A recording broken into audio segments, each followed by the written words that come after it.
nosotros nos tocó hacer el Joker y... ¿Eligieron hacer?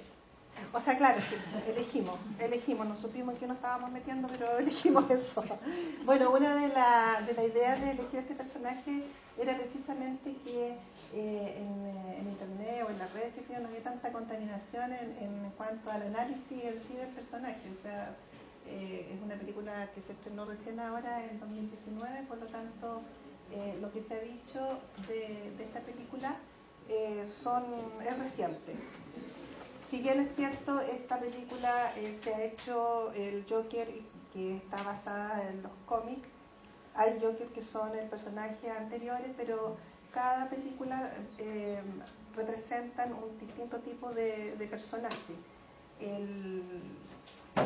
La esencia se mantiene en el sentido de que es de ciudad gótica y que él, bueno, es un líder y que obviamente él es el villano, por lo tanto, porque Batman se supone que es el bueno, el Joker es el villano. Entonces desde ahí podemos inferir de que el personaje tiene problemas de algún tipo mental, que en la película a nosotros no lo especifican, excepto que dice que tiene un trastorno de la risa. Él muestra una tarjeta donde lo comenta, pero no se habla de un trastorno clínico aparte. Entonces la película a nosotros no nos hizo sentido por esa razón, por lo que él representa. Y bueno, de apariencia él es un hombre triste, es medio patético, bizarro, y quizás es por esta razón que se esconde detrás de una máscara de payaso. Y bueno, la película comienza cuando él visita a un asistente, y a nosotros nos entró un poco la duda con relación a la película, porque no sabíamos si lo que pasa, digamos, la parte mala de la película es un antes o es un después de una ida a ver a la asistente social. Y esto nos pasa porque termina la película cuando él mata a la asistente o psiquiatra que estaba en la clínica donde él termina internado, porque ahí termina la película, termina internado en esa clínica y la mata. Pero parte la película en otra consulta con un asistente y él está de civil, o sea, está en la calle, no está privado de libertad, no está internado. Entonces a nosotros no se nos confundió. Pero después llegamos a la conclusión de que teníamos que enfocarnos en el personaje, en las actitudes del personaje y en el desarrollo del personaje en sí, viendo la parte mental, que era lo que a nosotros nos importaba. Ahora, también la película tiene algunos comentarios, por ejemplo, que está calificada por la ciencia, digamos, como un gran documento sobre la salud mental. Acá hay otro comentario que dice que son genes desconocidos, de alto riesgo, tiene una crianza caótica, tiene un trauma craneano y nadie siente empatía por él. Tiene acceso a armas y además en un sistema médico fallido. Le dan de suministrar los medicamentos que lo ayuda a controlarse. Y el último comentario que él hace el personaje, o sea, el actor, el Joaquín Phoenix, dice, resulta que eso afecta a tu psicología, te empiezas a volver loco. O sea, eso lo hace el comentario él como el actor que hizo la representación de este personaje, que finalmente al parecer lo dejó medio trastornado. Ya, entonces ahora vamos a hacer vamos a hablar de la identificación del paciente. Él se llama Arthur Fleck, que alrededor tiene aproximadamente 40 años. Él vive con su madre y se dedica a ser payaso y comediante.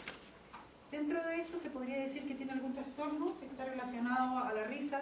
No lo tenemos claro porque no se evidencia en la película, pero sí quizás algún tipo de daño neurológico que tuvo.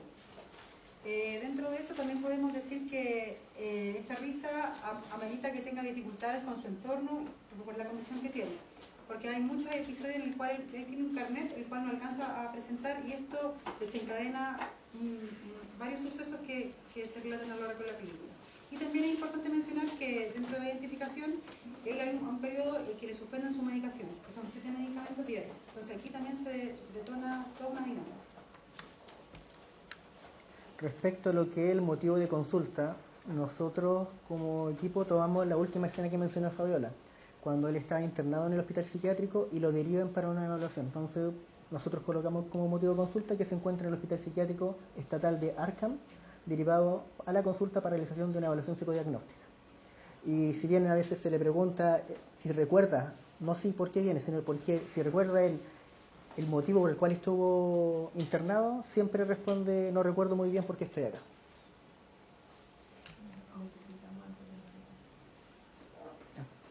Actitud ante el proceso. Todos me entregaron el trabajo, ¿verdad? Sí, Bueno, la actitud durante el proceso siempre tuvo una actitud sarcástica y de grandiosidad cuando él se presenta, digamos, en el saludo. Además, se muestra como que él estuviera medicado, o sea, de hecho está en una clínica psiquiátrica, por lo tanto tiene que estar medicado. La vestimenta es habitual a la que ocupan los internos y se evidencia una notoria delgadez. Siempre era una particularidad que era muy delgado. Al momento de comenzar la entrevista, el paciente cambia su disposición, o sea, primero entra como calmado, fumando, pero después cambia su actitud y ahí ya se muestra desafiante y poco colaborativo. Con resistencia también a responder las consultas, o sea, lo que te pasa es que con él tú tratas de lograr información y él es como que no te ve, no te pesca. Entonces ahí hay una resistencia. Ahora su postura es más bien de una persona introvertida y que siempre está como esquivando la mirada, mirando al piso, o sea, no hay una conexión con la persona que tiene al frente. Y en todo momento, bueno, no deja de fumar y de mover la piel, o sea, está con una actitud así como medio... O sea, perdona, ustedes como que lo tomaron acá, en el final de la película. Sí, ya. Sí, porque por eso que te explicaba, que él como al principio está de civil en la calle y después empieza todo ese proceso. Para entender... Claro, Ya. claro, entonces justamente nos daba esa sensación por el hecho de que si está en una consulta de civil y después pasa lo que pasa, lo soñó, era verdad, era mentira, fue antes, fue después. Ya. Ahí también nos quedaba una duda, si realmente lo que pasó, realmente pasó o no. ¿Me entiendes? Ya. Ahora se supone que él es malo, villano, por lo tanto ya dijimos, sí, ya, lo hizo. ¿Ya? Entonces, porque si no tendríamos que haber pensado de que era delirante y que todo era inventado. Entonces, no había mucho que evaluar. Eso. Esa es la actitud frente al... Frente al diagnóstico descriptivo, nosotros en el eje 1, trastornos clínicos, decimos que Arthur presentaba angustia, ansiedad, labilidad afectiva, que puede estar relacionada con la risa incontrolada, episodios de delirio, el cual tenía relación con la vecina Sofía, que él como que se imaginaba que tenía algún vínculo con ella, pero al final podía estar relacionado con fantasías y síntomas depresivos, que cuando decía solo quiero no sentirme tan mal, y la adicción al tabaco constante. En el eje 2, trastorno de personalidad, nosotros más bien vimos rasgos de inseguridad, baja autoestima. Una cita puede ser, ustedes no escuchan de todos modos. Yo dije que durante toda mi vida ni siquiera sabía si realmente existía. Él también se mostraba una persona más bien introvertida, le costaba tener relación como con las personas o con la sociedad en sí, y sentimientos de abandono por también la falta de su padre, que nunca lo tuvo, y la dependencia afectiva por el tema de la madre y el padre que no tuvieron como esa contención afectiva. Respecto al eje 3, sobre enfermedades médicas, si bien no es bastante explícita la película, más adelante se va a mencionar los temas que él tuvo en infancia. La tarjeta que él presenta cuando tiene esta risa nerviosa en lugares públicos, la tarjeta indica que él sufrió una patología a causa de un atroz encendido repentino, frecuente e incontrolable, producto de lesiones cerebrales o un trastorno neurológico en particular. Es lo único que nosotros podemos anotar en el eje 3. Y respecto a los problemas psicosociales y ambientales del eje 4, bueno, él viene en este caso es un hijo adoptado, y él tuvo acceso en este caso a informarse en algún minuto de la película, donde indican que la mamá estuvo diagnosticada con psicosis delirante y un trastorno de personalidad narcisista. Entonces aquí se evidencia que Arthur es un niño que no logró un apego adecuado con su madre. De hecho, dentro de la misma ficha psiquiátrica hay recortes de noticias donde mencionan de que cuando niño lo encontraron atado a un radiador en el departamento de su mamá, todo sucio, desnutrido, con varias marcas en el cuerpo y con una fuerte contusión en la cabeza. o sea, su infancia sí o sí estuvo, aparte de que no tuvo un padre presente, el padre estuvo siempre ausente, tuvo maltrato, desnutrición, violencia intrafamiliar, abuso, abandono, y actualmente él vive con su madre y él es el responsable de ella. Una madre que efectivamente es dependiente de una enfermedad psiquiátrica. ¿Ya? Ya. Bueno, ahí la evaluación de la actividad global. Acá pensamos que Arthur muestra una actividad global con un aspecto aplanado con los demás. Su lenguaje es más bien circunstancial, tiene dificultades en la actividad social, no tiene amistades y en lo laboral pierde su trabajo. Bueno, ahí cuando se enfrenta al jefe, porque él parte también la película se inicia cuando trabaja el payaso en la calle, está con un letrero y ese letrero se lo quitan unos muchachos y entonces sale a perseguirlo y se enfrenta al jefe que lo despide del trabajo y ahí el jefe le comenta que dice que él es un desastre, un mentiroso y que está despedido. También hay que hacer la salvedad de que la ciudad en ese momento estaba con una crisis social, había como, se estaba como incubando el tema de un estallido social. Entonces, cuando él llega en una oportunidad también a la consulta, le pregunta al asistente si es idea e imaginación o es locura de él, pero afuera está todo mal. Entonces, él en su actividad, digamos que está así, y es más bien baja. Porque aquí hay una escala, Carla, nosotros no sabíamos aplicarla o no, que va del 1 al 100, nosotros quedamos por ahí como intermedio, entre 41 y 50 más o menos, de acuerdo al tipo de... ¿Y esto es al principio de la película?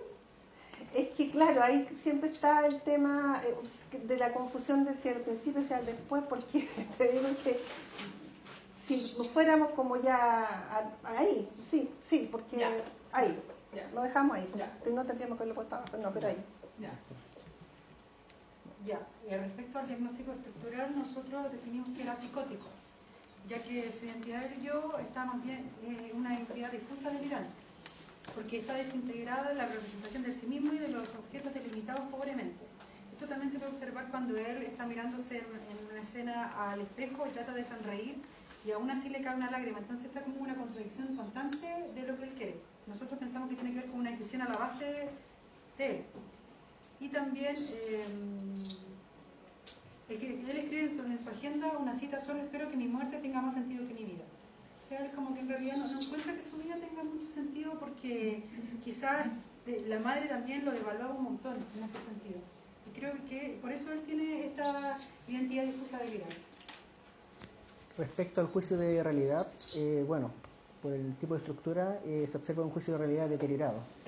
Si bien una persona que funciona, en este caso trabaja, cuida a su madre, es una persona consciente de su problema, que mantiene una rutina de medicamentos, que son 7 dosis diarias, y ante inconveniente en la sociedad él mostraba su tarjeta dando a entender que tiene un problema. Sin embargo, este juicio de realidad se ve alterado porque los límites de él se vuelven más bien laxos, o sea, no puede distinguir aquello que es propio de lo ajeno. Esto acontece en este caso principalmente cuando él hace presente el trauma, cuando él es consciente de los problemas que él tiene y también cuando deja la medicación, que es un antes y un después de la película. Y lo principal es que efectivamente el tema de la medicación da a entender de que ahí muestra su juicio de realidad en sí, como es él como persona.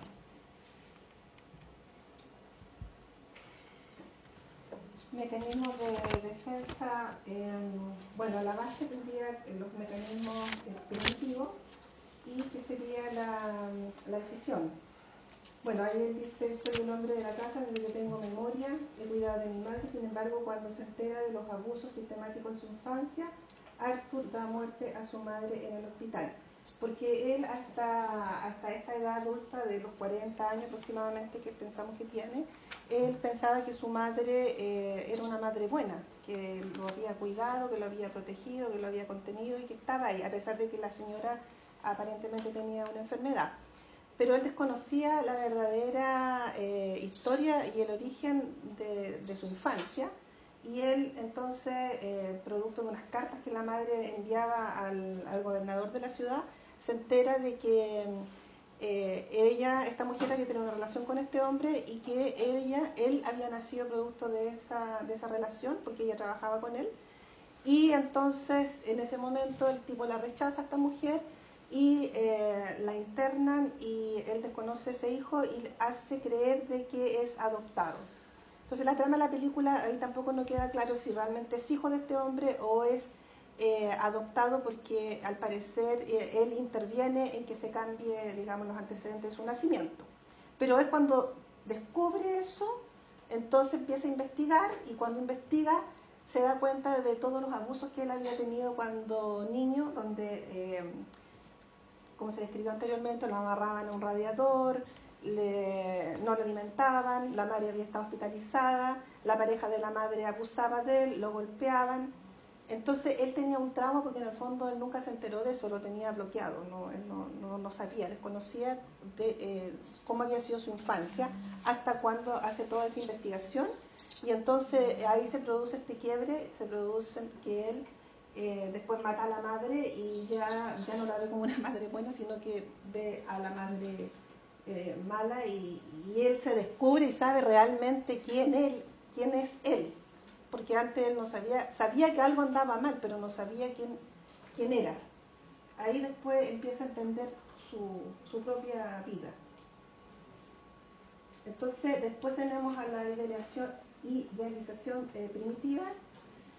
Dice: mi madre siempre dice sonríe y pon tu mejor cara. Dice que viene a este mundo a repartir dicha y alegría. Ese era el discurso que la madre le daba a él. Entonces, bueno, él crea una imagen no realista, poderosa y completamente buena. Arthur idealiza a un presentador, que es el presentador que él aspiraba a llegar a ser como él, que es un personaje que es como por decirlo, el Don Francisco de Sábado Gigante. Entonces él lo admiraba y quería ser como él. Y además él quería ser comediante, quería ser comediante. Y él idealizaba a este hombre pensando que era como que hubiese sido la imagen de su padre. Y él en algún minuto fantasea que él está en el escenario, que el tipo lo llama y que lo abraza y le dice: oh, un hijo como tú me gustaría tener, porque él dice que él es un hombre bueno, que su madre siempre lo crió para eso, para ser un hombre bueno. Entonces él idealiza también a este presentador. Otro mecanismo que nosotros podemos ver en la película es la identificación proyectiva, que es la tendencia que tenía Arthur de proyectar cosas de él en el otro. Por ejemplo, en la escena que en la parte, diría una de las más dramáticas, cuando él asfixia a su mamá en el hospital, él le da un breve relato, o asimila él que está haciendo una conversación con ella, donde él dice: hola Penny, es el nombre de la mamá, Penny Fleck. Siempre odié ese nombre, solía decirme que era mi risa, era un trastorno, algo que estaba mal en mí, pero no es cierto, es mi verdadero yo, feliz, jaja, no he sido feliz ni un puto minuto de mi vida. Antes creía que mi vida era una tragedia, ahora veo que es una completa comedia. Ese nosotros lo podemos identificar dentro de harto escenas de la película. Y lo otro que se ve bastante también es el tema de la omnipotencia y la devaluación. La omnipotencia se ve también en parte de las escenas finales previo a cuando lo internan en el hospital psiquiátrico, donde cuando se lo llevan detenido, luego de matar a Murray, que es el Don Francisco, deja de reírte, le dice: policía, no es gracioso, toda la ciudad está en llamas por lo que hiciste. Y él con orgullo se sigue riendo, o sea, ya sé, y es hermoso, o sea, como que es lo que él había creado. Y también, previo en este caso al asesinato de Murray, también lo devalúa, porque le da a entender las cualidades negativas. Dice: tú eres una basura, me pusiste mi video, me invitaste al show, lo único que quería era burlarte de mí, ¿okay? Eres como todos los demás. Como que ve todo, en el resto ve todo algo negativo. Bueno, nosotros también vimos la negación primitiva en una escena en particular, cuando él se encuentra en el baño con Wayne, que era su supuesto padre. Él tenía la ilusión de ir a conocer a una imagen paterna más que todo. Y cuando llega ahí, esta persona le dice que él no era su padre, que él era adoptado, y él le dice: eso no es verdad, porque dices eso, no necesito que me digas mentiras, sé que parece extraño, no quiero hacer que te sientas incómodo. No sé por qué todo el mundo es tan grosero. Y en esto es como que cuando la persona, Gwen, le dice esto, él se siente demasiado abrumado porque él no quiere creer eso. Él quiere tener esa imagen de padre. Entonces ahí cae en una negación que al final él lo único que hace, se va y sale corriendo porque no, bueno, esta persona lo golpea, porque él trata de decirle que no, que le diga la verdad que él es su padre, lo golpea y ahí él se va. Pero en eso cae en una negación. Y esto es una negación primitiva, que no lo pusimos, pero es una negación primitiva. No es negación del... Bueno, respecto al diagnóstico psicodinámico, de acuerdo a lo que hemos comentado, bueno, podemos ver que los conflictos principales de Arthur están ligados directamente con las carencias afectivas. En el desarrollo, principalmente por la marcada ausencia de su padre, se suman también los traumas de infancia provocados por la madre, que en este caso fue responsable del abuso, del abandono, la desnutrición, la violencia física. Y todos estos recuerdos de Arthur los tenía, como dijo delante Fabiola, bloqueados de su consciente. Y cuando esto lo hace presente, le genera una tensión, le genera angustia, impulsividad. Arthur, además, dentro de la infancia, por los mismos hechos de maltrato, no logró generar un apego adecuado con su madre. La relación simbiótica con ella siempre ha sido de un objeto parcial, no logra, en este caso, verla como un objeto total. Y esto, ¿qué es lo que le genera, en este caso, dificultades para poder relacionarse con el resto de las personas, las cuales no genera un vínculo cercano? De hecho, en una de las escenas, su jefe le afirma: escucha, intento ayudarte, te diré otra cosa, los demás no se sienten cómodos cerca tuyo, o sea, piensan que eres raro. O sea, toda la gente alrededor, en este caso, tienen una concepción más o menos de eso de su persona.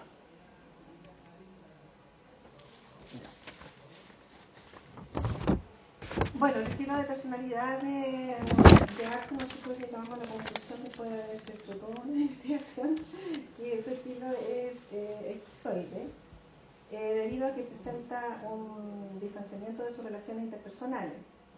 Le costaba hablar de sus emociones y vida personal, y su tendencia era hacia la soledad. Presenta, dice, el deseo de un vínculo y a la vez el temor del rechazo. O sea, hay un deseo y a la vez un temor al rechazo. Y desaparecer. Y esto se evidenció cuando conversó con Thomas Wine, que es el supuesto padre, ¿cierto? Arthur le dice: míranos, yo creo que sí eres mi padre. Entonces él tenía una necesidad de que lo reconocieran como su hijo en la realidad. Además, bueno, él no tiene ninguna persona significativa que lo contenga y organice. La primera relación simbiótica era con su madre y estuvo marcado con un vínculo siempre desorganizado e impredecible. Por lo tanto, hace alejarse de la realidad y no querer relacionarse con el otro. O sea, ahí él no soportaría poder estar con un otro debido a los problemas de vínculo en su infancia con la madre. De hecho, no tiene a nadie, o sea, no se relaciona con nadie, excepto con la madre. En el trabajo tenía unos compañeros, pero finalmente cuando un compañero lo traiciona, porque ese compañero le entrega un arma a él sabiendo que no podía recibirla, el compañero insiste, se la entrega, y bueno, de ahí comienza, digamos, las desgracias de él en términos de matar y asesinar gente. Entonces, después él se entera de que este compañero le dice al jefe de que él, el arma no se la había comprado, pero no se la había entregado él. Y eso hace que él tome la decisión de matar a este compañero. Pero no hacia el otro, porque eran dos. Mata con el cual, como venganza, digamos, porque él no puede tener un vínculo, y cuando ya entonces él se transforma en la otra persona, le sale su verdadero yo, y cuando lo traicionan, él simplemente agrede. Ahora también nosotros pensábamos que podría haber sido un antisocial, pero él no es antisocial, considerando de que él sí siente empatía con ciertas personas, ¿verdad? Ahora que él da vuelta a las cosas, pero sí hay empatía, que era lo distinto cuando tú le preguntabas adelante a los otros compañeros. Bueno, nosotros también encontramos que hay otros estilos que están relacionados, que puede ser el narcisista y el paranoide, debido a que Arthur presenta grandiosidad al verse en titulares del periódico. Cuando él ya empieza a matar a gente, él se siente como importante. que es alguien que a la gente realmente le interesa.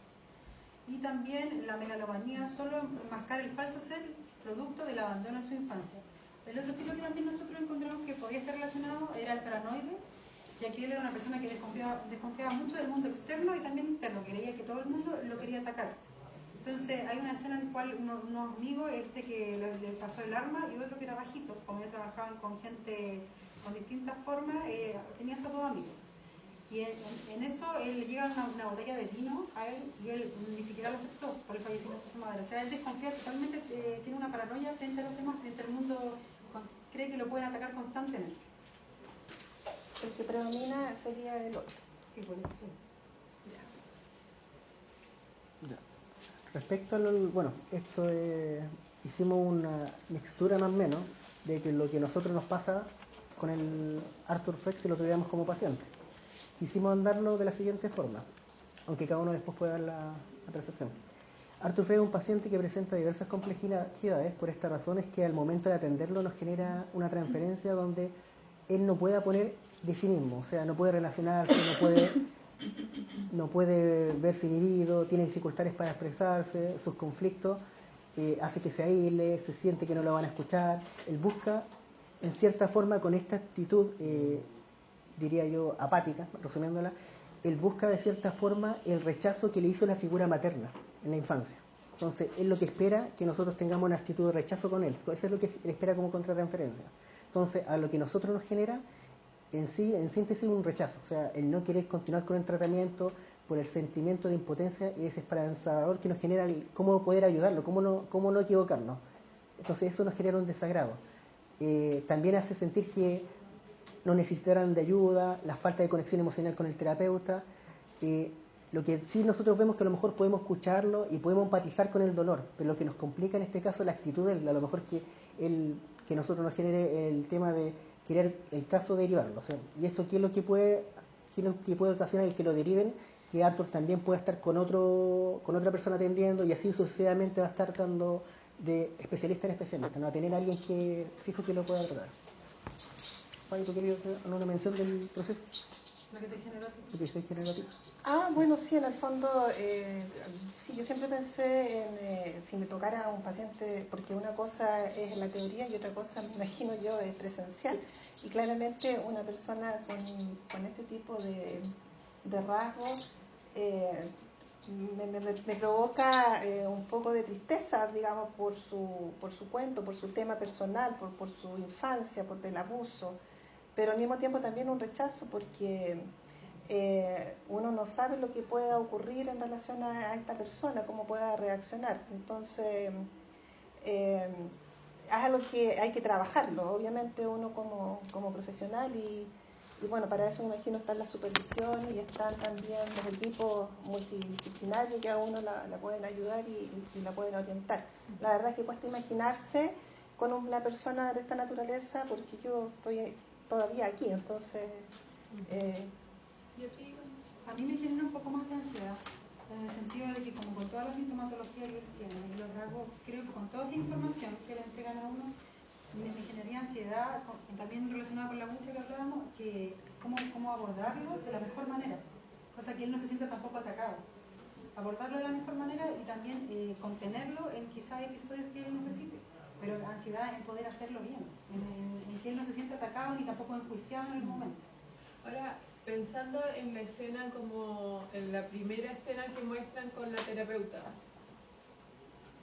¿cómo creen que se sentía esa terapeuta con este paciente? Indiferente. Bueno, ella se sentía... él no, lo que se habla de la transferencia, él no entrega demasiada información.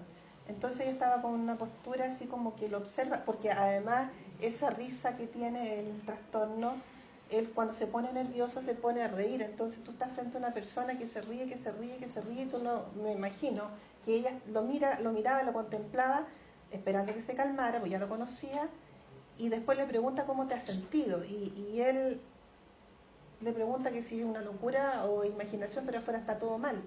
O sea, no responde a las preguntas que la asistente le estaba haciendo. O sea, él evitaba responder y ahí es como cuando está ese clic de que le dice, tú te recuerdas porque estuviste hospitalizado. Entonces por eso que nosotros estábamos en la disyuntiva, ¿esto fue antes o fue después?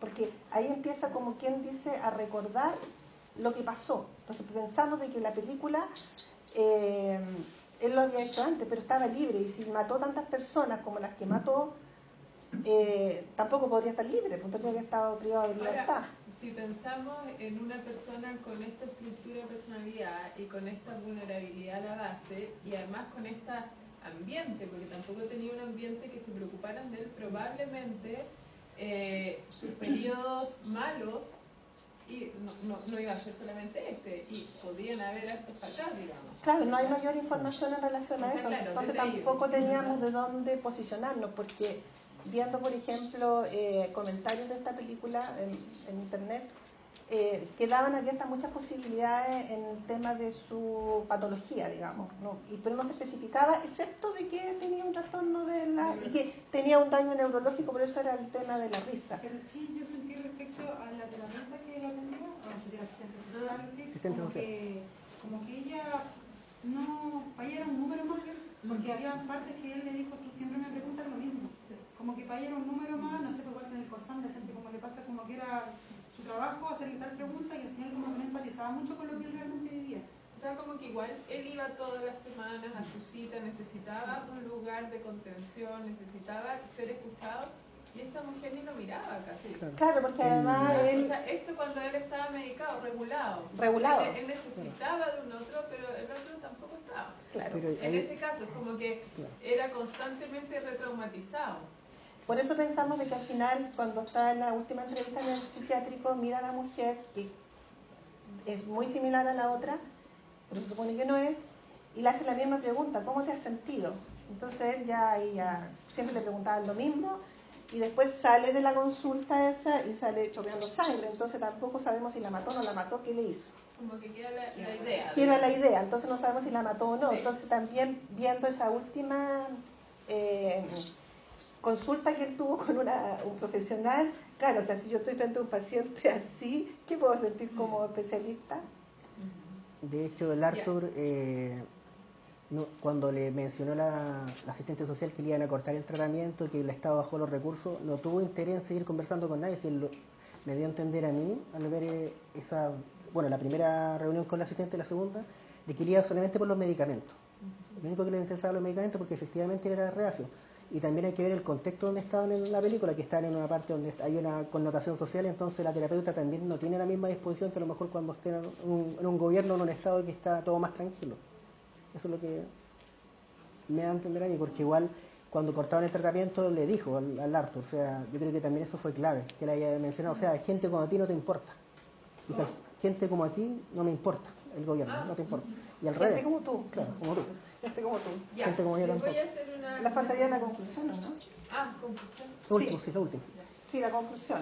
Bueno, ahí dice, concluimos que el tener una estructura psicótica de la personalidad y un daño neurológico relacionado con su risa incontrolada se requiere de otros diagnósticos para verificar comorbilidad, explorar en su estado mental mediante otros instrumentos y rediseñar un tratamiento para fortalecer sus funciones yoicas. Esto mediante una psicoterapia de apoyo con el foco en el control de los impulsos, relaciones interpersonales y algunos aspectos concretos de su vida para funcionar de manera autónoma. Y en cuanto al pronóstico de mejoría es incierto si no se le suministra un tratamiento adecuado. La meta es que él se pueda sentir mejor, sentirse escuchado y cambiar aquellos pensamientos que le resultan disruptivos y en que en definitiva le permita estar mejor.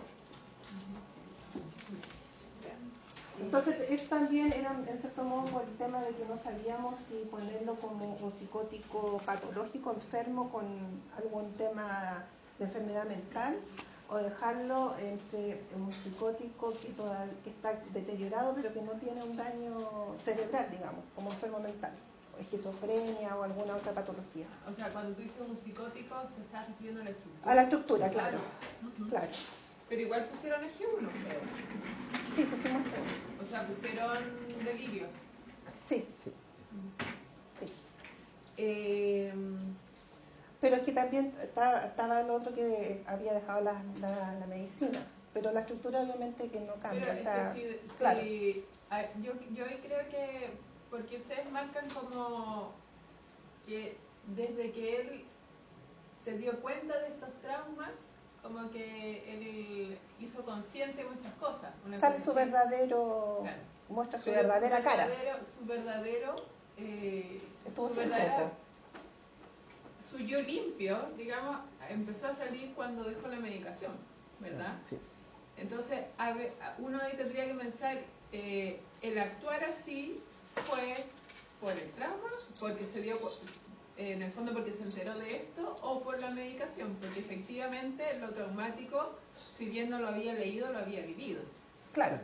¿verdad? Todo su inconsciente solamente Estaba, se- Claro, o estaba sea, y bloqueado. tan en el inconsciente, ¿verdad? Porque es una persona con una estructuración muy frágil, muy vulnerable, entonces eso quiere decir que el inconsciente aflora constantemente y eso hace que sea tan intolerable. Claro, pero no conocía los detalles, digamos. Claro. De eso no. Pero ahora, claro. no sabemos qué hubiese pasado si él hubiese leído eso bien medicado, Claro. Claro. por ejemplo. Una gran diferencia. Sí. ¿Verdad? Porque pero claro, todo esto que tú lees como en el eje 2 que da cuenta como de una despersonalización, o sea, él se describe, no me acuerdo la cita, pero la pusieron ahí, que es como Clara. ¿Qué pasa? Sí, sí, va. ¿Qué pasó? No, eso. Usted no escucha, eso.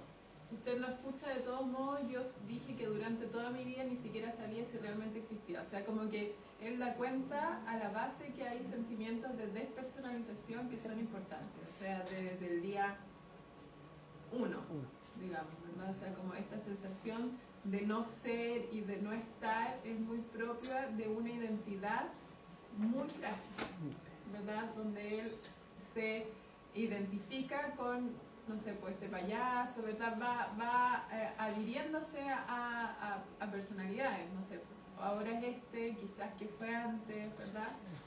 Y bueno, en un contexto muy empobrecido, muy carenciado también, además.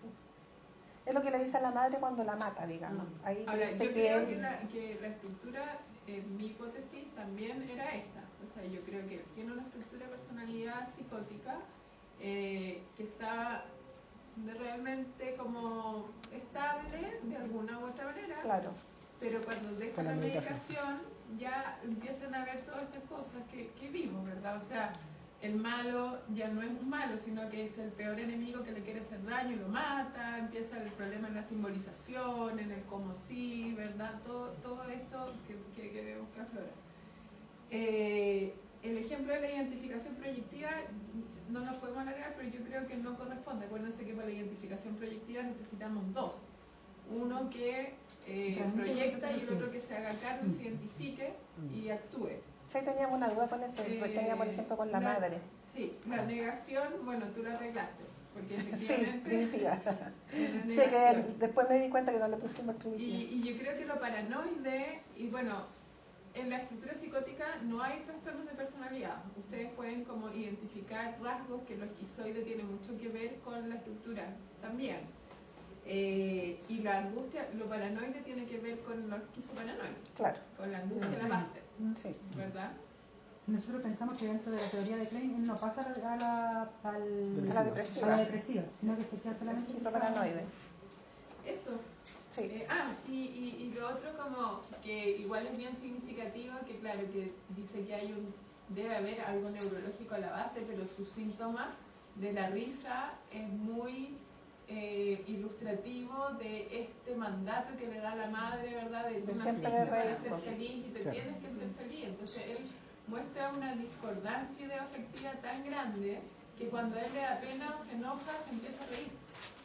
¿Verdad? Claro, O sea, es una cosa muy maníaca, muy primitiva. Nosotros notamos que al final, después, cuando él ya se libera de la cáscara que tenía puesta encima, que se libera de eso, él ya no tenía esa risa de esa manera. Era como que ya se había relajado tanto que ya no, porque cuando va al show y mata al presentador, ya no tenía esa risa.